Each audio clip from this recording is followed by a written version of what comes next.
तो कैसे हैं आप सभी। आशा करता हूँ बहुत ही अच्छे होंगे। इस वीडियो में हम आपके लिए लेकर आए टॉप जी के जीएस के प्रश्न। ये ऐसे प्रश्न हैं जो एग्जाम में पूछते हैं, तो किसी भी एग्जाम की तैयारी कर रहे हैं या वीडियो आप देख सकते हैं और प्रैक्टिस कर सकते हैं कि आपके कितने क्वेश्चन सही है। चलिए देखते हैं पहला क्वेश्चन क्या पूछा है आपसे। पहला क्वेश्चन पूछा है भारतीय संविधान का कौन सा अनुच्छेद राइट टू एजुकेशन यानी शिक्षा के अधिकार से संबंधित है। जिस किसी भी क्वेश्चन का राइट आंसर पता है वीडियो को पॉज करिए, राइट आंसर कमेंट बॉक्स में लिखते चलिए। चलिए बताइए इसका राइट आंसर क्या हो जाएगा। राइट आंसर कमेंट बॉक्स में लिख दीजिए। राइट आंसर हो जाएगा ऑप्शन सी, अनुच्छेद 21 से इस प्रश्न का राइट आंसर हो जाएगा। भारतीय संविधान का अनुच्छेद 21 से राइट टू एजुकेशन यानी शिक्षा के अधिकार से संबंधित है। 2002 में 66वें संविधान संशोधन द्वारा इसे शामिल किया गया और 2009 में इसे लागू किया गया। इसके तहत 6 से 14 वर्ष की आयु के बच्चों को निःशुल्क और अनिवार्य शिक्षा का अधिकार दिया गया।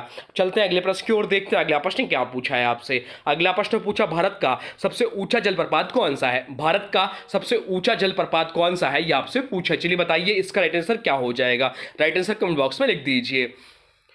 आज जो भी क्वेश्चन है हम पढ़ चुके वही क्वेश्चन है, इसको रिवीजन के तौर पे आप दे सकते हैं और आपके 20 में से कितने क्वेश्चन सही हैं या कमेंट बॉक्स में जरूर बताइए। चलिए बताइए इसका राइट आंसर क्या हो जाएगा। राइट आंसर हो जाएगा option B, Kunchikal falls. Kunchikal falls जो है भारत का सबसे ऊंचा जलप्रपात है। भारत का सबसे ऊंचा जलप्रपात जो है कुंचिकल फॉल्स है। इसकी ऊंचाई 455 मीटर यानी कि 1493 फीट है, या कर्नाटक राज्य में स्थित है। इसके बाद बरीपानी फॉल्स है जिसकी ऊंचाई 340 मीटर है। फिर जोग फॉल्स है जो कि 253 मीटर है और दूध सागर फॉल्स की जो ऊंचाई है वह 310 मीटर है। अब चलते हैं अगले प्रश्न की ओर, देखते हैं अगला प्रश्न क्या पूछा है आपसे। अगला प्रश्न पूछा है पुर्तगाल की राजधानी क्या है। अभी हाल ही में एग्जाम में पूछा भी गया है, पुर्तगाल की राजधानी क्या है यह आपसे पूछा है। चलिए बताइए पुर्तगाल की राजधानी क्या है।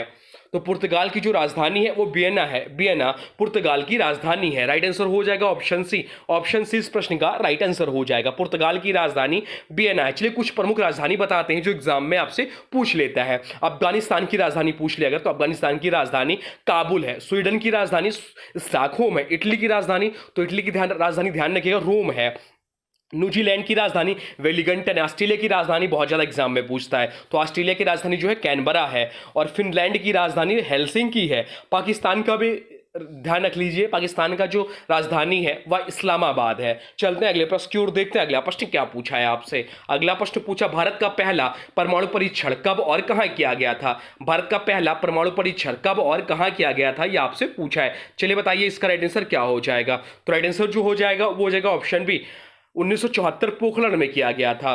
भारत का पहला परमाणु परीक्षण 18 मई 1974 को राजस्थान के पोखरण में किया गया था। इस मिशन का नाम स्माइलिंग बुद्धा रखा गया। इसके बाद भारत ने 1998 में पोखरण द्वितीय के तहत और 5 परमाणु परीक्षण के जिन्हें ऑपरेशन शक्ति नाम दिया गया। चलते हैं अगले प्रश्न की ओर, देखते हैं अगला प्रश्न क्या पूछा है आपसे। अगला प्रश्न पूछा भारत में पहली बार जनगणना कब कराई गई थी। भारत में पहली बार जनगणना कब कराई गई थी आपसे पूछा। चलिए बताइए इसका राइट आंसर क्या हो जाएगा। तो राइट आंसर जो हो जाएगा वो हो जाएगा ऑप्शन बी, 1872 में। भारत में पहली जनगणना जो कराई गई थी वो 1872 में कराई गई थी। भारत में पहली जनगणना ब्रिटिश गवर्नर लॉर्ड मेयो के कार्यकाल में 1872 में कराई गई थी। हालांकि यह पूर्ण रूप से संगठित जनगणना नहीं थी। भारत की पहली व्यवस्थित जनगणना 1881 में कराई गई थी। तब से हर 10 साल में जनगणना होती है। अब चलते हैं अगले प्रश्न की ओर, देखते हैं अगला प्रश्न क्या पूछा है आपसे। अगला प्रश्न पूछा निम्नलिखित में से कौन सा दर्रा सिक्किम को चीन से जोड़ता है। निम्नलिखित में से कौन सा दर्रा है जो सिक्किम को चीन से जोड़ता है यह आपसे पूछा है। चलिए बताइए इसका राइट आंसर क्या हो जाएगा। तो राइट आंसर जो हो जाएगा वो हो जाएगा ऑप्शन है नाथुला दर्रा। नाथुला दर्रा इस प्रश्न का राइट आंसर हो जाएगा। नाथुला दर्रा सिक्किम को चीन से जोड़ता है। अन्य दर्रों की बात करें जो एग्जाम में पूछता है तो रोहतांग दर्रा किस राज्य में स्थित है। तो रोहतांग दर्रा जो है हिमाचल प्रदेश में। खैबर दर्रा पाकिस्तान को किस देश से जोड़ता है तो अफगानिस्तान से जोड़ता है। बोमडीला दर्रा की बात करें तो यह अरुणाचल प्रदेश में है। बोलन दर्रा की बात करें तो यह पाकिस्तान देश में। दीफू दर्रा इंपॉर्टेंट है, दीफू दर्रा जो है अरुणाचल प्रदेश में है। चलते हैं अगले प्रश्न की ओर, देखते हैं अगला प्रश्न क्या पूछा है आपसे।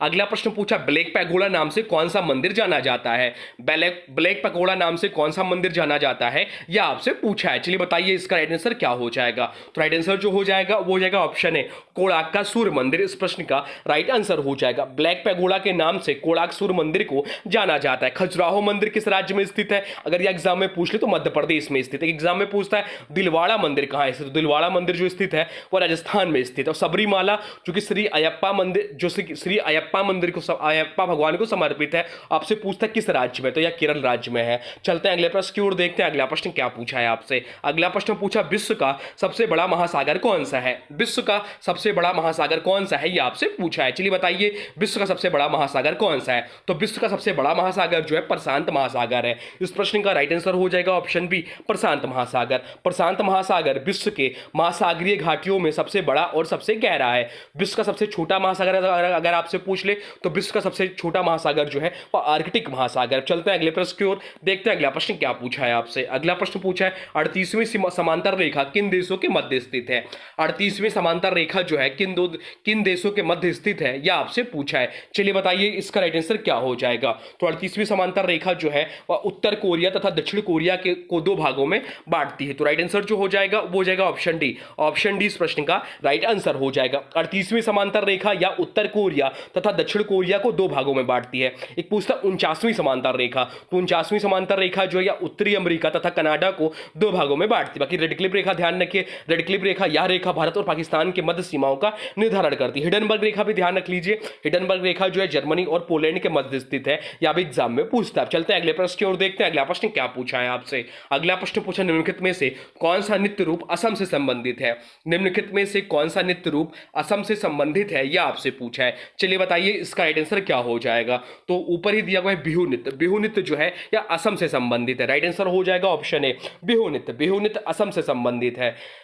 राखल नीला किस राज्य का लोक नृत्य, तो राखल नीला भी जो है या असम राज्य से असम राज्य का लोक नृत्य। पूछता है माधुरी लोक, तो माधुरी लोक जो है वह तेलंगाना का लोक नृत्य है। मिजोरम के पारंपरिक बास नृत्य को क्या कहा जाता है, बहुत ज्यादा इंपॉर्टेंट है। मिजोरम के पारंपरिक बास नृत्य को क्या कहा जाता है, तो वह कहा जाता है चेराव नृत्य। ध्यान रखिएगा एग्जाम में पूछते हैं। चलते हैं अगले प्रश्न की ओर, देखते हैं अगला प्रश्न क्या पूछा है आपसे।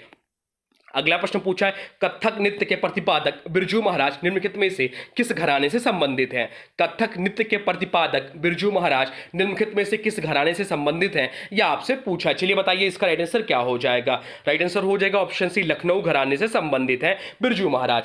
कथक नृत्य के प्रतिपादक बिरजू महाराज लखनऊ घराने से संबंधित है। किराने घराने के संस्थापक कौन है, तो किराना घराने के जो संस्थापक हैं वो अब्दुल करीम खान साहब हैं। जयपुर घराना किस तरह के संगीत के लिए प्रसिद्ध है, तो जयपुर घराना जो है ख्याल संगीत के लिए प्रसिद्ध है। पंडित जसराज, ध्यान रखिए पंडित जसराज जो है किस घराने से संबंधित है, तो हिंदुस्तानी घराने से संबंधित है। आगरा घराने के जन्मदाता कौन है, तो आगरा घराने के जन्मदाता जो है वो तानसेन के दामाद हाजी सुजान साहब हैं। चलते हैं अब अगले प्रश्न की ओर, देखते हैं अगला प्रश्न क्या पूछा है आपसे। अगला प्रश्न पूछा यूनाइटेड नेशंस यानी कि संयुक्त राष्ट्र की स्थापना कब हुई थी। तो यूनाइटेड नेशन या संयुक्त राष्ट्र की स्थापना जो हुई थी वह हुई थी आपकी 1945 में। राइट आंसर हो जाएगा ऑप्शन सी, 1945 में। संयुक्त राष्ट्र यानी कि यूनाइटेड नेशन की स्थापना 1945 में हुई थी। इसका मुख्यालय जो है न्यूयॉर्क में स्थित है।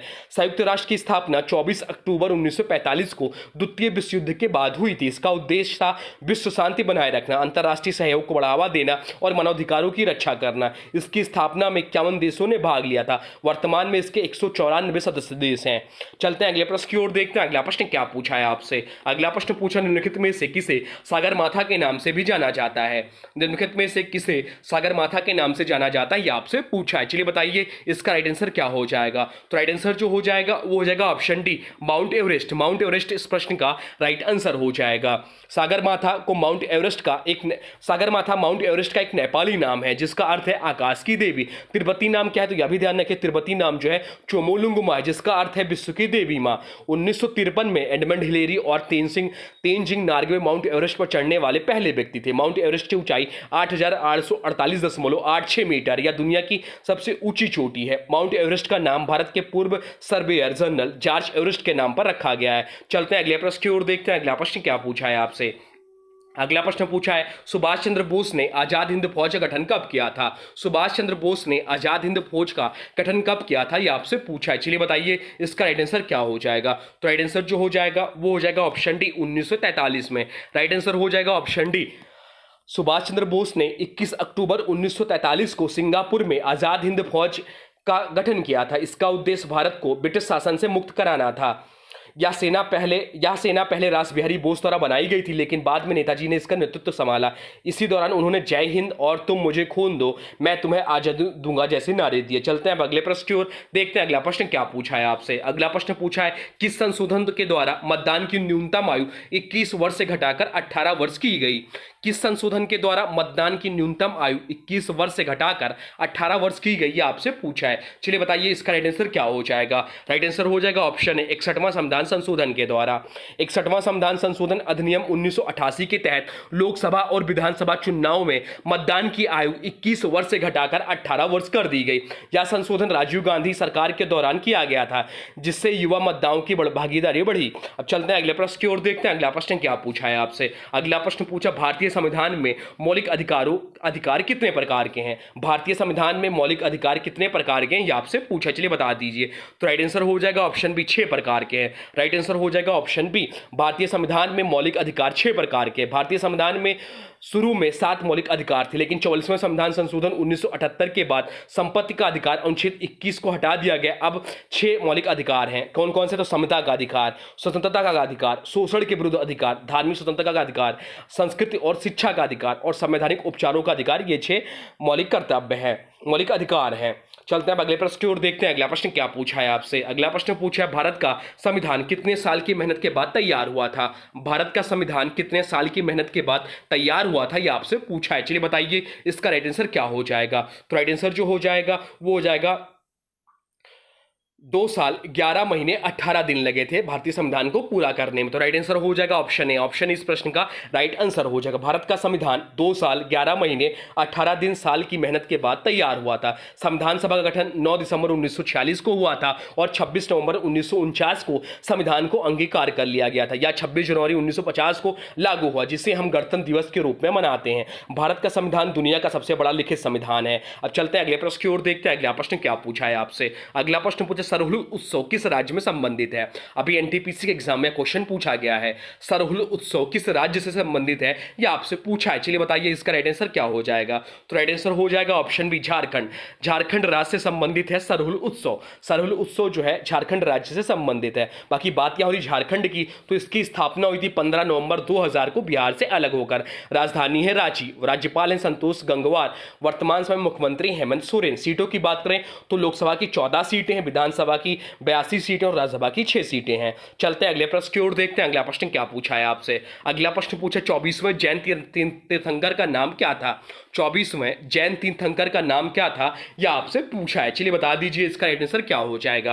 तो राइट आंसर हो जाएगा ऑप्शन डी महावीर। इस प्रश्न का राइट आंसर हो जाएगा 24वें जैन तीर्थंकर का नाम महावीर था। इनका जन्म 599 ईसा पूर्व में कुंडग्राम यानी कि वैशाली में हुआ था। जैन धर्म के संस्थापक एवं प्रथम तीर्थंकर ऋषभदेव थे। जैन धर्म 2 समुदाय में विभाजित है, एक श्वेतांबर, दूसरा दिगंबर। जैन धर्म के त्रिरत्न है सम्यक दर्शन, सम्यक ज्ञान और सम्यक आचरण। अब चलते हैं अगले प्रश्न की ओर, देखते हैं क्या पूछा है आपसे।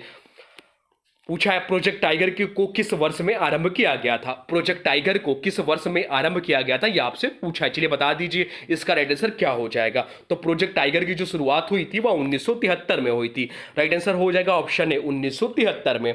बाघ परियोजना वर्ष 1973 में प्रारंभ की गई थी। 29 जुलाई को विश्व बाघ दिवस मनाया जाता है, यह भी ध्यान रखिएगा। एक गैंडा परियोजना लाया गया, तो गैंडा परियोजना 1987 में लाया गया। प्रोजेक्ट एलिफेंट की बात करें तो प्रोजेक्ट एलिफेंट की जो शुरुआत हुई 1992 में हुई। गिद्ध संरक्षण प्रोजेक्ट की शुरुआत कब हुई, तो गिद्ध संरक्षण प्रोजेक्ट की शुरुआत हुई वह 2006 में हुई। तो ये रहे टॉप 20 जीके जीएस के प्रश्न। अब आज की वीडियो से प्रश्न है, इसका राइट आंसर आप लोग कमेंट बॉक्स में बताना है। आज की वीडियो से प्रश्न है भारत का संविधान कितने साल की मेहनत के बाद तैयार हुआ था।